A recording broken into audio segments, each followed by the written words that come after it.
तो पिछली वीडियो में अपन ने जाना था कि दांत क्या होते हैं और दांत की लेयर्स वगैरह के बारे में अपन ने जाना था सिंपल।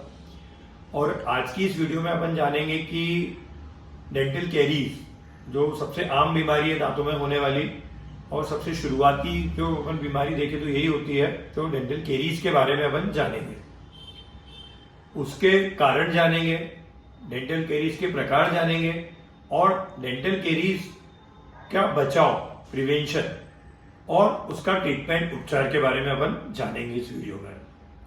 तो आज के समय में भी कभी कभी ये सुनने में मिल जाता है कि दांत का कीड़ा है वो चलने फिरने वाला होता है, और कुछ जो झोला छाप डॉक्टर्स होते हैं वो कीड़े को कभी नाक से, कभी कान से, कभी मुंह से निकाल देते हैं। बट वास्तव में डेंटल कैरीज होती क्या है? ये एक बैक्टीरियल इन्फेक्शन है जो दांतों में है, जो जीवाणुओं का हमला होता है उसके कारण आपकी जो डेंटल कैरीज है वो होती है। आपके दांतों में छेद हो जाते हैं उसके कारण, और फिर धीरे धीरे धीरे बड़ा हो जाता है।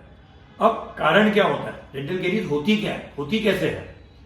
तो जो कैविटी है, जब अपन कार्बोहाइड्रेट युक्त खाना खाते हैं, ब्रेड खाते हैं, रोटी खाते हैं, और भी अपन जो है बेवरेज जो पीते हैं कार्बोहाइड्रेट वाले, वो अपन ने पिया और वो दांतों में कहीं अटक के रह गए।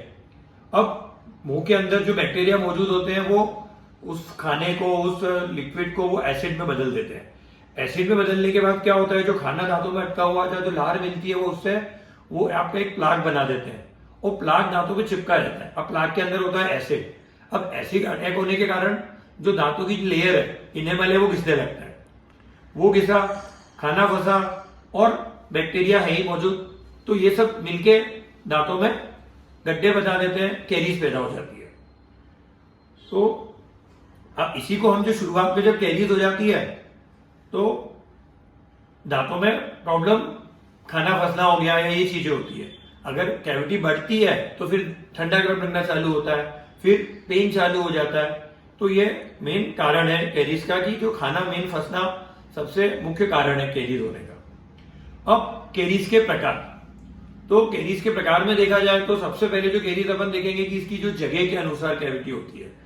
एक होती है स्मूथ सरफेस कैरीज, जो कि दांतों की स्मूथ सरफेस, जो चिकनी सरफेस होती है उस पर कैविटी हो जाती है। एक होती है पिट्स एंड फिशर कैरीज, जो दांतों की जो ग्रूव्स होते हैं, पिट्स होते हैं, दांतों के ऊपर आपने देखा होगा जो एक रफ सरफेस होती है ऊपर, उसके अंदर जो खाना फंस जाता है उसके कारण जो कैरीज आती है उसको अपन पिट्स एंड फिशर कैरीज होती है। और जो थर्ड कैरीज होती है वो रूट कैरीज होती है। दांतों की रूट्स के अंदर जब कैरीज हो जाती है तो वो रूट कैरीज कहलाती है, जड़ों में जो कैरीज हो जाती है। अब एक होती है दांतों में जो कैरीज फैलने की दिशा के अनुसार कैरीज कहलाती है। एक होती है बैकवर्ड कैरीज, एक होती है फॉरवर्ड कैरीज। बैकवर्ड मीन्स जो कैरीज होती है वो अंदर से चालू होती है दांत के, जो बाहर से अपन को नहीं दिखती, और फिर धीरे धीरे बाहर की तरफ बढ़ने लगती है। और दूसरी होती है फॉरवर्ड कैरीज। फॉरवर्ड कैरीज बाहर से बन के स्टार्ट होती है और फिर धीरे धीरे वो अंदर की तरफ जाती है। अब थर्ड तरीके की होती है दांतों की, मतलब कैविटी की गति के अनुसार, स्पीड, एक्यूट और क्रोनिक। एक्यूट कैरीज क्या होगा? बहुत जल्दी से कैविटी बनेगी और आपको दांतों में खाना फंसेगा थोड़ा, और थोड़े दिनों के बाद ही आपको ठंडा गर्म लगने लग जाएगा या पेन होने लग जाएगा। विद इन 2-3 महीनों में आपको दर्द भी हो जाएगा। तो ये एक्यूट कैरीज होती है, बहुत जल्दी से फैलती है, एग्रेसिव होती है। और दूसरी होती है क्रोनिक कैरीज, जो थोड़ी होती है, थोड़े समय बाद रुक जाती है, पर खाना फंसना स्टार्ट रहता है, पर ये धीरे धीरे बढ़ती है। तो ये हो गया ये अपना क्रोनिक कैरीज। अब तीसरी चीज आती है बचाव। तो कैरीज से बचाव बहुत सिंपल है। छोटे छोटे कुछ चीजें आप करके आप कैरीज से बच सकते हैं। सबसे पहली चीज, दिन में 2 बार ब्रश करें। आप कुछ भी खाना खाएं, उसके बाद आप बढ़िया पानी से कुल्ला कर लें। मीठा कम खाएं और बार बार न खाएं। और इसके अलावा आप फ्लोराइड टूथपेस्ट यूज कर सकते हैं इसके लिए। शुगर फ्री माउथ जो च्युइंगम्स आती है आप वो यूज कर सकते हैं। और समय समय पर आप डेंटल चेकअप करा के कैरीज को बढ़ने से रोक सकते हैं, या कैरीज को आप उसकी फर्स्ट स्टेज में पकड़ सकते हैं। अब इसके बाद अपन इसके ट्रीटमेंट पे आ जाते हैं। तो ट्रीटमेंट में भी जो पेशेंट को सिम्टम्स होते हैं उसके अनुसार अपन ट्रीटमेंट करते हैं। अगर अर्ली स्टेज में कैरीज पकड़ी जाए, पेशेंट को कोई सिम्टम्स नहीं है, तो फिलिंग्स के द्वारा कैरीज को अपन फिलिंग कर सकते हैं, बचा सकते हैं। और सिंपल फिलिंग्स में जो आजकल होती है generally glass ionomer cement filling होती है और कंपोजिट फिलिंग्स होती है, जो कि बहुत ज्यादा चलन में है।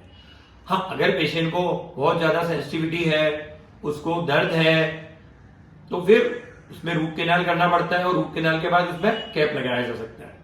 और बहुत ही ज्यादा दांत सड़ गया है, पेशेंट ने फिर भी नहीं दिखाया और दांत बहुत ज्यादा सड़ गया है, वो रूट कैनाल की कंडीशन में भी नहीं है, तो फिर लास्ट स्टेज में दांत को निकालना ही पड़ता है।